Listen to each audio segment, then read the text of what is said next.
To, co teraz powiem, zabrzmi aż zbyt oczywiście, ale zeszłoroczne wydarzenia wstrząsnęły światem na wszystkich płaszczyznach.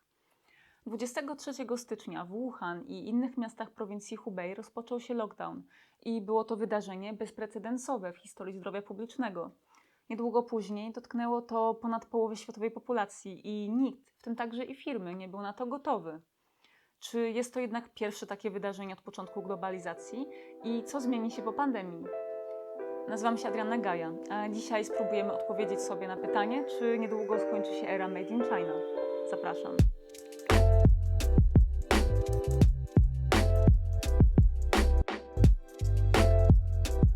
Zeszłoroczne wydarzenia były bez wątpienia największym szokiem, jakiego doznaliśmy od początku globalizacji handlu. Jeśli chodzi o aktywność gospodarczą, to pandemia dotknęła nie tylko łańcuchy dostaw i biznesy, ale także i nas, konsumentów, gdy napotykaliśmy puste sklepowe półki. Pandemia wykazała słabości w strategiach produkcyjnych i dostawczych firm na wskroś prawie wszystkich przemysłów, co pokazało się chociażby brakiem leków czy sprzętu medycznego. Jest tak dlatego, że przez ostatnie 25 lat łańcuchy dostaw są tworzone ze skupieniem się na wydajności i oszczędności, bez wzięcia pod uwagę, że coś może pójść nie tak.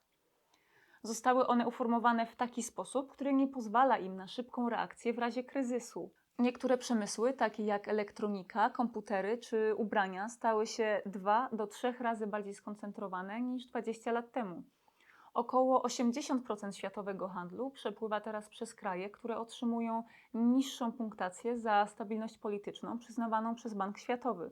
Coraz więcej produkujemy w krajach, które są szczególnie narażone na konsekwencje globalnego ocieplenia. To wszystko pokazuje, że koncerny muszą albo zmienić taktykę rozmieszczania dostawców i przejść bardziej w stronę produkcji lokalnej, albo znaleźć rozwiązania pozwalające na radzenie sobie z zagrożeniami. A tych już nie brakuje, bo mimo że pandemia była wyjątkowa sama w sobie, to nie jest ona pierwszym niebezpieczeństwem, jakie napotykają firmy, bo te zdarzają się już około co 3,5 roku. Chodzi chociażby o huragany, fale upałów czy powodzie, a także awarie elektrowni atomowych. Mówię tutaj konkretnie o awarii elektrowni z roku 2011 w Fukushimie. Wtedy została dotknięta nie tylko lokalna społeczność, ale także i marki samochodowe, których dostawcy znajdowali się właśnie tam.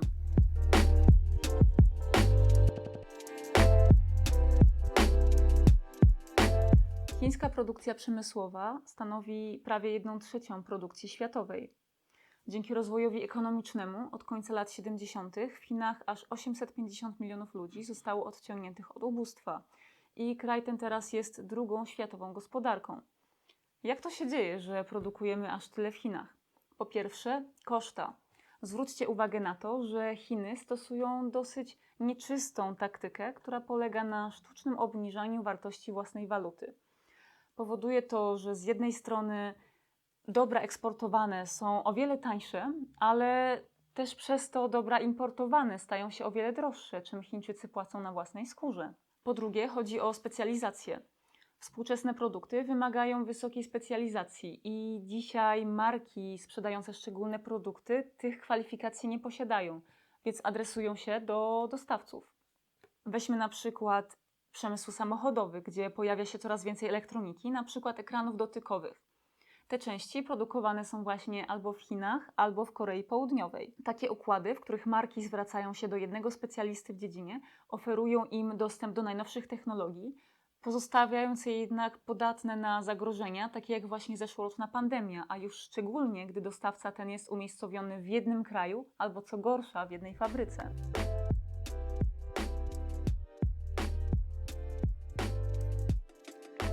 Pomimo rozwoju ekonomii państwa środka, przeciętny Chińczyk zarabia tylko 1/4 tego, co mieszkaniec bogatego kraju, a 1/4 mieszkańców Chin nadal żyje w ubóstwie, bo za mniej niż $5,5 dziennie. Rozwój gospodarczy Chin, opierający się na intensywnej produkcji dóbr, eksporcie oraz niskopłatnej pracy, osiągnął już swoje limity i doprowadził do społecznych, ekonomicznych i środowiskowych nierówności. Przez ostatnie lata chińska gospodarka rozwija się trochę wolniej. Będąc jednak tak wielką gospodarką, ma wpływ na rozwój nie tylko regionalny, ale także i światowy. Zwróćcie uwagę na to, że jest to kraj o najwyższych emisjach dwutlenku węgla, a zanieczyszczenie wody i powietrza ma wpływ także na sąsiednie kraje. Jak bardzo jest zanieczyszczona woda w Chinach? Ano tak, że w Pekinie, stolicy kraju i miejscu zamieszkania dla 21 milionów ludzi, woda była jeszcze 3 lata temu tak zanieczyszczona, że 40% z niej było kompletnie niezdatne do użycia. Problem wynika z tego, że lokalne władze nie stosują żadnych sankcji wobec funkcjonujących tam przemysłów. W roku 2011 w prowincji Yunnan firma z przemysłu chemicznego wyrzuciła 5000 ton odpadów chemicznych tuż obok rzek służących jako źródła wody pitnej. Możliwe rozwiązania są co najmniej dwa. Albo przenosimy produkcję do krajów o wyższych standardach produkcyjnych, gdzie normy są przestrzegane, albo pracujemy nad poprawieniem norm w Chinach. Chiny już od lat 80. współpracują z Bankiem Światowym i tylko między latami 2019 a 2020 rozpoczętych zostało całe mnóstwo projektów mających na celu ochronę środowiska, poprawę jakości żywności i dostępu do niej, poprawienie jakości powietrza, a także obniżenie emisji gazów cieplarnianych. Czy te zmiany coś przyniosą, to czas pokaże. A jeśli chodzi o przeniesienie produkcji do krajów o wyższych standardach, to wiązałoby się z podniesieniem cen produkcji, a także podniesieniem cen dóbr. Niestety nie jesteśmy na to gotowi, bo konsumenci nadal będą oczekiwać niskich cen, a już tym bardziej w czasach kryzysu ekonomicznego.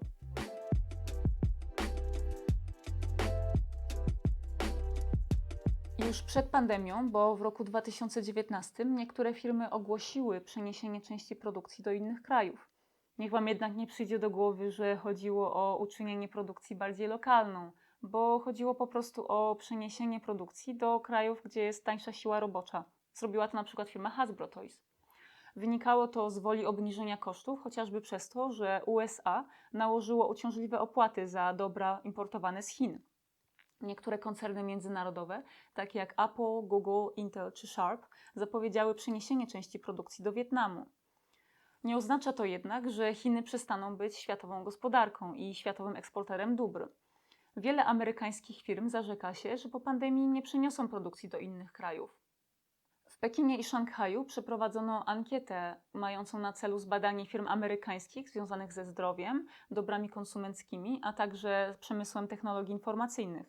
Wykazała ona, że ponad 70% z tych firm nie zamierza na razie wynosić produkcji z Chin. Zapytani o długoterminową współpracę z Chinami, ankietowani odpowiadali albo, że nie zamierzają na razie jej zmieniać, albo, że jest jeszcze za wcześnie, żeby odpowiadać. Popularnymi strategiami na radzenie sobie z zagrożeniami bez jednoczesnego przenoszenia produkcji mogą być na przykład inwestowanie w technologie informacyjne, aby lepiej zarządzać danymi, zwiększanie zasobów albo szukanie alternatywnych fabryk w razie potrzeby. Jednym z przykładów strategii pomagającej na zarządzanie ryzykami w łańcuchach dostaw jest ta opracowana przez firmę Nike. Polegała ona na zainwestowaniu w technologie informacyjne, polegające na dostęp do danych o zasobach w czasie rzeczywistym. W ten sposób, kiedy w 2020 roku nastąpiła pandemia, a później lockdown, marka szybko zareagowała, odsyłając swoje produkty nie do sklepów fizycznych, ale do magazynów sklepów internetowych. Później całe marketingowe wysiłki zostały skupione właśnie na tych dostępnych towarach i ta marka nie zaobserwowała tak dużych spadków sprzedaży jak ich konkurenci. Spółka doradcza McKinsey estymuje, że maksymalnie 1/4 firm wyniesie swoją produkcję do innych krajów, ale wciąż pozostawia to większość koncernów szukających źródła swoich dostaw w krajach o niższej stabilności politycznej, a także bardziej narażonych na zmiany klimatu. Wojna handlowa między Chinami a USA zmusiła niektóre firmy do przeniesienia swojej produkcji do innych krajów, ale nowymi dostawcami będą najczęściej Wietnam, Indonezja czy Tajlandia. Są to jednak kraje położone na wybrzeżach Azji, a więc bardziej narażone na kataklizmy. Łatwiej byłoby wynieść produkcję z Chin i uczynić ją bardziej lokalną dla mniej skomplikowanych dóbr, takich jak na przykład meble, ubrania czy produkty AGD. Chociażby dla przemysłu modowego byłoby to czymś korzystnym, bo tam, gdzie jakaś sławna i wpływowa osoba założy jakąś część garderoby i ta natychmiast zaczyna znikać w spółek, potrzebna jest szybka reakcja na trendy i wtedy właśnie przydają się bliscy dostawcy. Trudno jednak powiedzieć, że coś takiego się stanie, bo od roku 2004 właściciele marek w odzieży, obuwiu czy zabawkach zaczęli przenosić swoją produkcję z Chin do Indii, gdzie średnia krajowa jest prawie 3-krotnie niższa. Jednak technologia i wyrafinowane maszyny nadal będą potrzebowały wyspecjalizowanych dostawców. Przeniesienie produkcji z Chin wiązałoby się z wielkimi kosztami i byłoby bardzo czasochłonne, dlatego niewiele firm jest skłonnych to zrobić. A te, które robią to rzeczywiście, przenoszą się po prostu do krajów o niskich kosztach produkcji, co jest trochę krótkowzroczne, bo kraje te są bardziej narażone na zmiany klimatu. Serdecznie dziękuję za obejrzenie tego materiału. Jeżeli film Ci się podobał, to proszę daj lajka i zostaw komentarz, aby powiedzieć, co Ci się podobało, a co nie.